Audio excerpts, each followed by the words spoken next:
ஆண்டவராகிய இயேசு கிறிஸ்துவின் இனிய நாமத்தினாலே மீண்டும் உங்களை சந்திப்பதிலே, இந்த ஆறுதலின் நேரம் என்கிற நிகழ்ச்சி மூலமாய் சந்திப்பதில் ரொம்ப சந்தோஷம். ஆண்டவர் மகத்துவமான காரியங்களை தொடர்ந்து செய்து கொண்டு வருகிறார். தேவன் மகிமையான காரியங்களை செய்வாராக. நம்ம தொடர்ந்து கர்த்தருடைய வார்த்தையை நம்ம தியானித்து கொண்டு வருகிறோம். கர்த்தர் இந்த செய்தியின் மூலமாக, இந்த ஆறுதலின் நேரம் என்கிற நிகழ்ச்சியின் மூலமாக கர்த்தர் உங்களுக்கு அற்புதங்கள், அதிசயங்கள் செய்திருப்பார் என்று சொன்னால் நீங்கள் எங்களுக்கு தெரியப்படுத்துங்கள். உங்களோடு சேர்ந்து நாங்கள் கர்த்தரை மகிமைப்படுத்தவும், கர்த்தருடைய நாமத்தை உயர்த்தவும் நாங்கள் வாஞ்சிக்கிறோம். ஆமென். கர்த்தருக்கு ஸ்தோத்திரம். எப்பேற்பட்ட ஒரு ஜெப விண்ணப்பங்கள் உங்களுடைய வாழ்க்கையில் போராட்டமான நிலையில் இருந்தாலும், ஆமென், ஸ்தோத்திரம், எங்களோடு நீங்கள் தொடர்பு கொள்ளுங்கள். அப்பொழுது தேவன் உங்கள் நடுவிலே பெரிய காரியங்களை செய்வார்.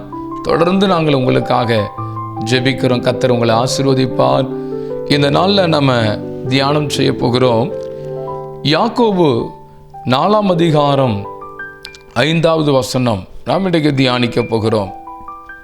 அங்கு வேதம் சொல்லுகிறது, நம்மில் வாசமாய் இருக்கிற ஆவியானவர் நம்மிடத்தில் வைராக்கிய வாஞ்சையாய் இருக்கிறார் என்று வேத வாக்கியம் வீணாய் சொல்லுகிறது என்று நினைக்கிறீர்களா என்ற ஒரு கேள்வியோடு இங்கே யாக்கோபிலே வசனத்தை நாம் தியானிக்கிறோம். இங்கு வேதம் சொல்லுகிறது, நமக்குள் ஒரு வாசம் பண்ணுகிற ஒரு ஆவியானவர், அவர் வைராக்கியம் உள்ளவர் என்று வேதம் சொல்லுகிறதே. ஆனால் எனக்குள் செயல்படுகிற ஆவியானவர் அப்படி வைராக்கியமாய் செயல்பட்டதை போல எனக்கு தெரியவில்லையே என்ற ஒரு பெரிய கேள்வியோடு இந்த வார்த்தை நீங்கள் கேட்டுக்கொண்டிருக்கலாம். பரிசுத்த ஆவியானவர் பலத்த அற்புதங்களை செய்கிறவர். அவரிடத்தில் திரளான வல்லமைகள் இருக்கிறது. அவர்கிட்ட இல்லாத வல்லமை என்று ஒன்றுமே கிடையாது. அவ்வளோ வல்லமை உள்ள ஆவியானவர் எனக்குள் இருக்கிறார். ஆனால் என் சரீரத்தில் வியாதி இருக்கிறது, என் குடும்பத்தில் பிரச்சனை இருக்கிறது, எங்கள் லைஃப்பில் அநேக போராட்டங்களை சந்திக்கிறோம். அப்போ ஆவியானவர் வைராக்கிய வாஞ்சை உள்ளவராய், வல்லமை உள்ளவராய், பராக்கிரமம் உள்ளவராய் செயல்படுவார் என்று சொல்லப்படுகிற காரியம் அது ஏதோ சாதாரணமாக சொல்லப்பட்டிருக்கிறதோ என்ற ஒரு பெரிய ஒரு கேள்வியோடு நீங்கள் இந்த இடத்துல அமர்ந்திருக்கலாம்.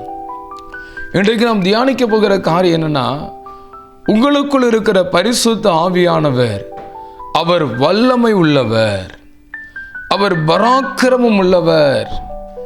அவரிடத்தில் பலத்த சத்துவங்கள் இருக்கிறது, வல்லமைகள் இருக்கிறது, பராக்கிரமத்தின் கிருபைகள் வெளிப்படுகிறதை நாம் பார்க்க முடியும். பிரியமானவர்களே, அவ்வளவு வைராக்கியம் உள்ள அந்த ஆவியானவர் ஏன் நமக்குள் செயல்பட முடியாமல் போனது அப்படிங்கிற கேள்விகள் இருக்கலாம்.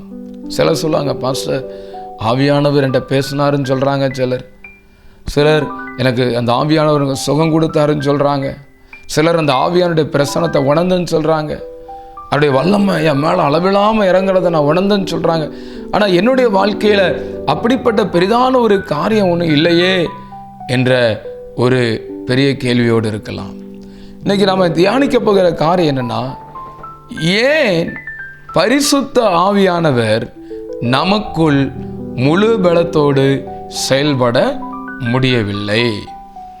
அந்த பரிசுத்த ஆவியானவரை வைராக்கியமாய் நமக்குள் செயல்படக்கூடாதபடி 5 வகையான கயிறுகளை கொண்டு அவரை நாம் கட்டி வைத்திருக்கிறோம்.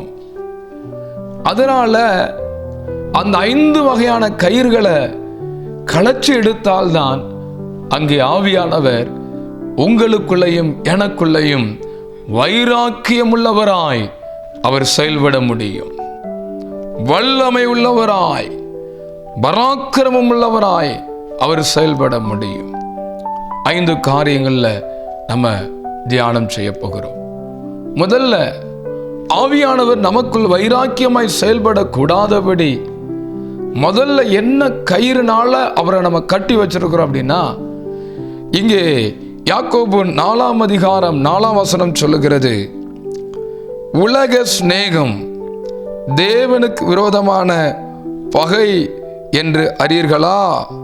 ஆகையால் உலகத்திற்கு சிநேகிதனாய் இருக்க விரும்புகிறவன் தேவனுக்கு பகஞ்சனாய் இருக்கிறான். நமக்குள் இருக்கிற ஆவியானவர் ஏன் செயல்பட முடியல? அவரால் ஏன் வல்லமையா செயல்பட முடியல? ஏன் அவரால் பராக்கிரமம் செயல்பட முடியலன்னா உலக சிநேகம்.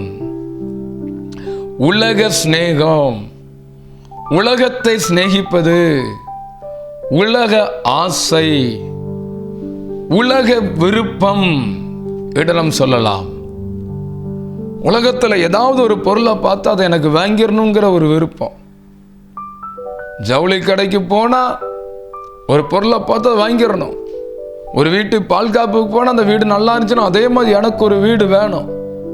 ரோட்டில் ஒரு நல்ல ஒரு கார் போனால் அதே மாதிரி எனக்கு ஒரு கார் வேணும். ரோட்டில் ஒரு நல்ல ஒரு பைக் போனால் அந்த பைக் மாதிரி எனக்கு வேணும். நான் எதை பார்க்கிறேனோ அதை நான் பெற்றுக்கொள்ள வேண்டும். உலக சிநேகம், உலகத்தில் கண்ணில் காண்பதெல்லாம் எனக்கு வேண்டும் என்ற ஒரு விடாப்பிடியான ஒரு காரியங்கள். ஸ்தோத்திரம். ஆனால் ஒரு மனிதனுக்குள் பரிசுத்த ஆவியானவர் பலமாய் கிரியை செய்வார் என்றால் அவனுக்கு உலகத்தில் உள்ள சாப்பாடு மேலேயோ, உடை மேலேயோ, உணவு மேலேயோ, மற்ற காரியங்கள் மேலேயோ எது மேலேயும் நாட்டம் இருக்காது. அவருடைய பிரசனம் ஒன்றே எனக்கு போதும், அவருடைய தயவு ஒன்றே எனக்கு போதும். அந்த பரிசுத்த ஆவியானவர் எனக்குள் இருப்பது ஒன்றே எனக்கு போதும் என்று சொல்லி அந்த பரிசுத்த ஆவியானவருக்கு தன்னை விட்டு கொடுப்பார்கள். இன்னைக்கு ஏன் ஆவியானவரால் நமக்குள்ள செயல்பட முடியல தெரியுமா? உலக ஆசை. அன்றைய வார்த்தை கேட்டுக்கொண்டிருக்கிற தேவ ஜனங்களே, உலக ஆசைக்கு உங்களை விட்டு கொடுக்காதீங்க. உலக பொருட்கள் மேல நாட்டம் கொள்ளாதீங்க. வானத்தின் கீழே பூமிக்கு மேலே எல்லாம் மாயை, எல்லாமே காணாம போயிடும், எதுவுமே நிலையா இருக்காது. அதை புரிந்து கொள்ளுங்கள். அந்த உலக சிநேகத்திலிருந்து முதலாவது நீங்கள் விடுதலை அடையுங்கள். அப்போதான் உங்களுக்குள் நமக்குள்ளும் இருக்கிற அந்த ஆவியானவர் முழு பலமாய் அவரால் கிரியை செய்ய முடியும். இல்லைன்னா அவரால் கம்ஃபர்ட்டாக உங்களுக்குள்ளே இருக்க முடியாது. ரொம்ப கஷ்டப்பட்டு அவர் உங்களுக்குள்ளே செயல்பட்டுகிட்டே இருப்பார். அவரை வேதனைப்படுத்தாதீங்க, துக்கப்படுத்தாதீங்க. தேவனுக்கு ஏற்றவைகளை சிந்திங்க, தேவனுக்கு ஏற்றவைகளை செயல்படுத்துங்க. ரெண்டாவது, அந்த பரிசுத்த ஆவியானவர் நமக்குள்ளே கிரியை செய்ய முடியாதபடி இரண்டாவது ஒரு கயிறை வச்சு அவரை நாம் கட்டி வைக்கிறோம். அங்கே வேத வசனத்தில் நம்ம வாசிக்கிறோம். ஆமேன். யாக்கோபு 4:6 அவர் அதிகமான கிருபை அளிக்கிறாரே, ஆதலால் தேவன் பெருமை உள்ளவர்களுக்கு எதிர்த்து நிற்கிறார். நமக்குள் ஏற்படுகிற பெருமை ஒரு கயிறு, ஆவியானவரை கட்டி வைக்கிற ஒரு கயிறு. பிரியமானவர்களே, இன்னைக்கு அநேக நேரங்கள்ல நம்ம அறியாமலே நமக்கு பெருமை வருகிறது.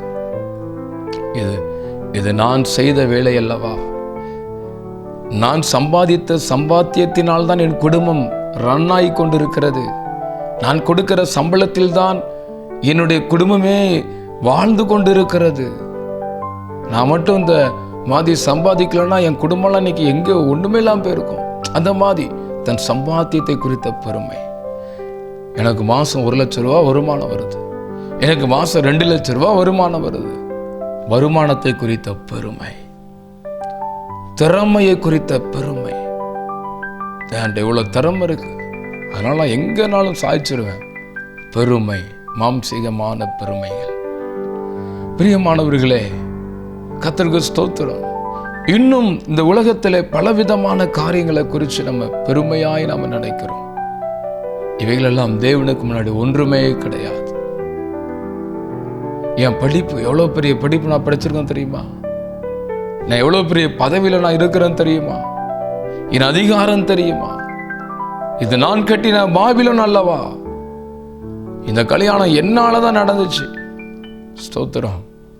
நிறைய பெருமைகள் தான் ஆவியானவரை நமக்குள் செயல்பட முடியாமல் கட்டி போட்டு விடுகிறது. இது உலக பெருமை ஒன்று. இந்த பெருமையில் இன்னொரு பெருமை இருக்கு, ஆவிக்குரிய பெருமை. நான் தான் எங்க சபையில் அதிகமாக ஜெபிக்கிறாள், நான் தான் எங்க குடும்பத்தில் அதிகமாக ஆண்டவருக்குள்ள வைராக்கியம் இருக்கிறாள், ஸ்தோத்திரம். எனக்குள்ள எவ்வளோ வரங்கள் இருக்கு தெரியுமா? எனக்குள்ள எவ்வளோ வல்லம் இருக்கு தெரியுமா? தன்னுடைய ஆவிக்குரிய காரியங்களை குறித்த பெருமை. உலக பெருமையும் கர்த்தர் வேண்டாங்கிறாரு. நான் இன்னைக்கு 3 மணி நேரம் ஜெபம் பண்ண தெரியுமா? நான் இன்னைக்கு 10 மணி நேரம் ஜெபம் பண்ண தெரியுமா? நீங்கள் எத்தனை மணி நேரம் ஜெபம் பண்ணீங்கன்னு சொல்லி யாருக்குமே சொல்லக்கூடாது. அது சொல்லும்போது அது பெருமையாய் மாறிவிடும். இல்லை, இத்தனை மணி நேரம் ஜெபிக்கிறதுக்கு ஏசப்பா கிருபை கொடுத்தார் அப்படி சொல்லணும். என் பலத்தில் நான் ஜெபம் பண்ண முடியாது, என் பலத்தில் நான் முழங்கால் நிற்க முடியாது, என் பராக்கிரமத்தினால் இது முடியாது. எல்லாம் தேவ கிருபை. பெருமை என்கிற கயிறு பரிசுத்த ஆவியானவர் நம்முடைய குடும்பங்களிலே, நமக்குள்ளே, நம்முடைய சந்ததிகளுக்குள்ளே, நம்முடைய ஊழிய ஸ்தலங்களுக்குள்ளே அவர் செயல்பட முடியாமல் அவரை கட்டி வைத்து விடுகிறது. இன்றைக்கு ஆண்டவர்கிட்ட ஒப்பு கொடுங்க. ஆண்டவரே, பெருமையிலிருந்து எனக்கு ஒரு விடுதலை தாங்க. தாழ்மையை அணிந்து கொள்ள உதவி செய்யும். 2. 3வது காரியம், ஏன் பரிசுத்த ஆவியானவர் நமக்குள் பலமாய் செயல்பட முடியவில்லை? 7ஆம் வசனம் சொல்லுகிறது, தேவனுக்கு கீழ்ப்படிந்திருங்கள். தேவனுக்கு கீழ்ப்படிந்திருங்கள் என்று வேதம் சொல்லுகிறது. ஆனா ஆவியானவர் நமக்குள்ளே செயல்பட முடியாம போன காரணம் என்ன தெரியுமா? தேவனுடைய வார்த்தைக்கு நம்ம கீழ்ப்படுகிறது இல்லை. ஏசப்பா சொல்றதுக்கு நம்ம கீழ்ப்படுகிறது இல்லை. காலையில எழுந்து ஜெபம்னு சொல்றாரா, அதுக்கு நம்ம கீழ்ப்படுகிறோமா? ஆண்டவருடைய சமூகத்தில் அவர் சொல்லுகிற சின்ன சின்ன காரியங்களுக்கு கீழ்ப்படிய நமக்கு மனதில்லை. தேவன் கொடுக்கிற சின்ன சின்ன ஆலோசனைகளுக்கு நம்ம கீழ்ப்படிய வேண்டும். சின்ன சின்ன ஆலோசனைக்கு கீழ்ப்படியும் பொழுதுதான் பெரிய பெரிய ஆலோசனைகளை கர்த்தர் நமக்கு தருவார். சிறிய சிறிய ஆலோசனை கீழ்ப்படியாமல் போனால் பெரிய காரியத்துக்கு ஒரு ஆலோசனை கேட்கும் பொழுது அவர் எப்படி பேச முடியும்? காலை ஜெபம்னு பைபிள் வாசின்னு சொல்லி வாரம் தவறாம பரிசுத்த ஆராதனையில் பங்கு பெறணும், உபவாச ஜெபத்தில் பங்கு பெறணும், கர்த்தருக்கு உண்மையா இருக்கணும், தசம பாகத்தில் காணிக்க எல்லாவற்றிலும் உண்மையா இருக்கணும். எத்தனையோ காரியங்களை கர்த்தர் சொன்னாலும் அந்த காரியத்தில் கீழ்ப்படியாம, ஆண்டவரே எனக்கு இந்த பெரிய காரியத்தில், எனக்கு இந்த காரியத்தில், இந்த திருமண விஷயத்தில் எனக்கு பேசுங்க, நான் ஆண்டவர் எப்படி பேசுவார்? கீழ்ப்படிதல் தான் பரிசுத்த ஆவியானவரை நமக்குள்ளே செயல்பட வைக்கும். அந்த கீழ்ப்படிதல் தான் ஆவியானவர் நமக்குள் பலமாய் செயல்படுவதற்கு இன்னும் நம்மளை உற்சாகப்படுத்தி, நம்மளை அவர் பலப்படுத்தி, அவர் நம்மளை வழி நடத்துறத நம்ம பார்க்க முடியும். அதுதான் நம்முடைய வாழ்க்கையில ஒரு பெரிய ஆசீர்வாதம். நம்முடைய வாழ்க்கையில அப்படிப்பட்ட ஒரு நன்மைகளை நம்ம பார்க்க முடியும். அடுத்து 4வது வேதம் சொல்லுகிறது, ஏன் ஆவியானவர் நமக்குள் செயல்பட முடியவில்லை? சுத்திகரிப்பு வேணும் நமக்கு. பாவம் நமக்குள் இருந்தால் அவரால் நமக்கு செயல்பட முடியாது. கடைசியாக 11ஆம் வசனம் சொல்லுகிறது, குற்றம் சுமத்துதல், சகோதரனுக்கு விரோதமாய் சகோதரன் பேசுவது. அப்படி குற்றம் சுமத்தினால் ஆவியானவர் நமக்குள்ள செயல்படவே முடியாது. ஆகவே 5 குறிப்புகளை நம்ம தியானிச்சிருக்கிறோம். உலக சிநேகம் என்கிற கயிறினால் அவரை கட்டுறோம், பெருமை என்கிற கயிறினால கட்டுறோம், கீழ்ப்படியாம் என்ற கயிறினாலை கட்டுகிறோம், ஆமீன், பாவம் என்ற கயிறினாலே அவரை கட்டுகிறோம். 5வது, மற்றவர்களை குற்றம் சொல்லுதல் என்ற கயிறினால் கட்டுவதினால் ஆவியானவர் நமக்குள் கிரியை செய்ய முடியவில்லை. எல்லாரும் கண்களை மூடி ஜெபிப்போம். அன்பு தகப்பனே, இந்த அற்புதமான வேலைக்காக ஸ்தோத்திரம். நீர் எங்களுக்குள் கிரியை செய்யக்கூடாதபடி தடை இருக்கிற அந்த கயிறுகளில் நாங்கள் எடுத்து போட்டு நீர் எங்களுக்குள் தாராளமாய் செயல்பட எங்களை அர்ப்பணிக்கிறோம்.